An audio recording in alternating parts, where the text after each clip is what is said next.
Well, we're coming off of a nice win last night over Rice. Rice, who was on a four-game winning streak.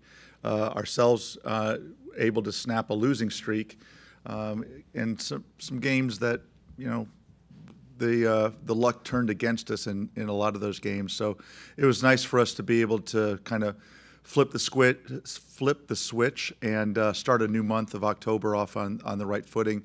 Nice goal last night by Kate Colvin. A lot of good performances. Mia Pante again with another outstanding performance. Nice shutout for Kenna Caldwell and our defense. We've been nursing some injuries.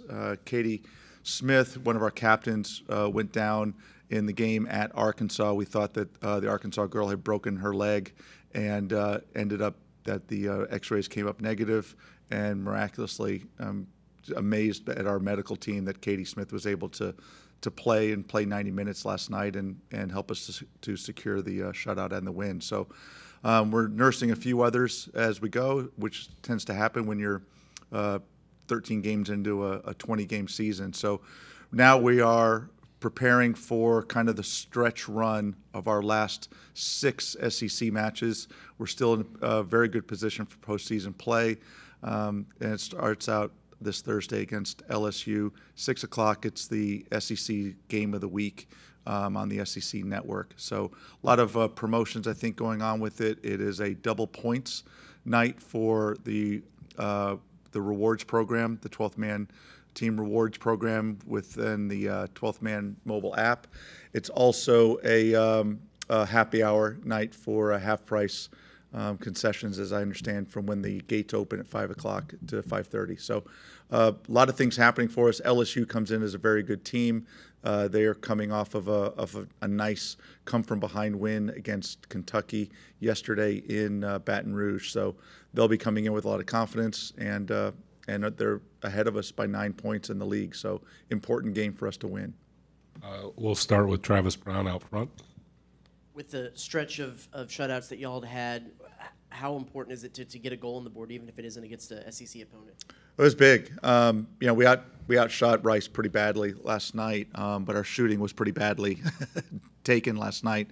The number of chances that we had that we didn't finish, you can feel the confidence was part of the issue there, just in that we hadn't scored in 3 games. Losing 1-0 games can really be debilitating to your psyche.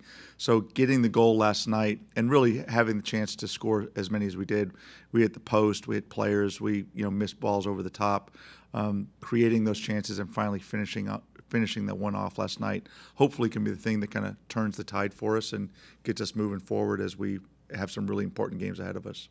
What are you kind of harping on? What's your mantra heading into these last 6 games to try to spark that turnaround?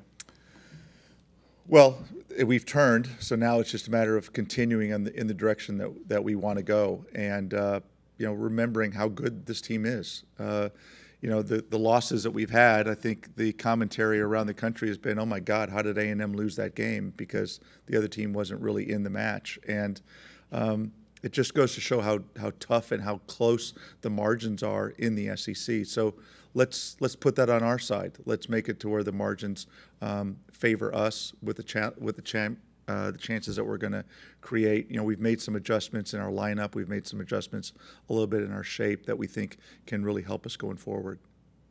In a state of the front row. Kate spoke last night post-game, bringing up the amount of shots that you guys have taken, and especially against opponents. I know that you brought that up as well. So has that been a philosophy as well, that, hey, if we continue to hammer this, then eventually they're going to start going in? Or how frustrating has that been as well? Well, it's been frustrating, that's for sure. You could probably see it on our body language as, we had a shot within 15 seconds of the start of the game last night with Miley Hayes getting in, and a shot that beat the goalkeeper but also was 2 feet over the top of the goal. Mia Pante had several others. We hit the crossbar, we hit the post. So all of those, it's like, you kind of look at the heavens like, is this gonna happen again? And but as they say, you don't win the lottery if you don't buy a ticket. So you've got to keep shooting. You've got to keep buying those tickets and giving yourself chances to go out there and get the result. And it's better to be getting those chances than not getting those chances for sure. But if you look at our team, and this, I don't want this to be excuses, but of our 11 players, 8 of them are freshmen and sophomores in our lineup. So getting them to understand the tempo that we want to play at, but also the precision that we need to play at, and the importance of putting those chances in the back of the net is sometimes it's a little bit easier said than done. So it takes a lot of repetition. It takes a lot of ingraining that into their DNA, because they're all very, very talented players. It's just a matter of sticking those chances when you get them. Behind the bright lights, we got Ben.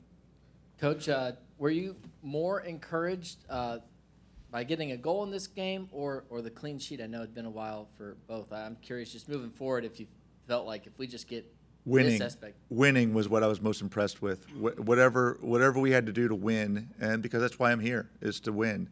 And so, if we can shut people out, then we can't lose. Having a chance to put the ball away and finish off a chance, especially the goal that Kate scored was one that we've practiced and practiced and practiced and practiced.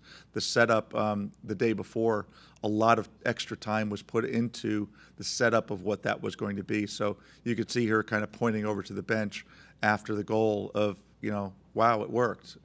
So it's nice that they acknowledge that the things that we're telling them are going to work if we'll just put them into play. And you talk about execution. That's really what it comes down to, because there's no shortage of desire. Our intensity of our players, the energy that they bring to the game, the energy that comes from our crowd and from Hullabaloo and all the groups that are at our games is phenomenal.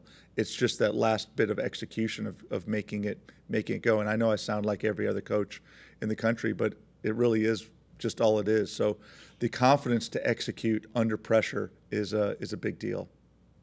We'll stay on the back row with Tyler. Coach, with that being said, do you feel confident that this team is ready to jump back into SEC play? And then just kind of what challenges does LSU bring? LSU are very, very athletic. I think Sean Hudson, their coach, has done a really super job of kind of, you'll hear people talk about how she's empowered those players to play with freedom. They're very different than some of the teams that we've played this year. They're very different than Arkansas. They're very different than Mississippi State. They put the ball down and try to really move it, and they do a good job of getting it going. They're a team that has a lot of international flair to it. I think there's at least 6 or 7 countries represented on their roster. So you get a lot of those ingredients into what they do. And it makes it a real challenge, because you can't just stop them at doing one particular thing, because they have the ability to score in a lot of different ways. And I don't know what our record is. I think we've done pretty well against them in the past. I don't remember us not having a good result against them. So that's last year we went into their place and had a really solid win. And we were coming off of a loss last year. They had been on a bit of a high as number 5 in the country, and our girls went in and took care of business in Baton Rouge. So, being it back at home will help us surely. But they're a really, really good team and a really, really tough out for us. Thanks, and gig 'em. Thank you. Game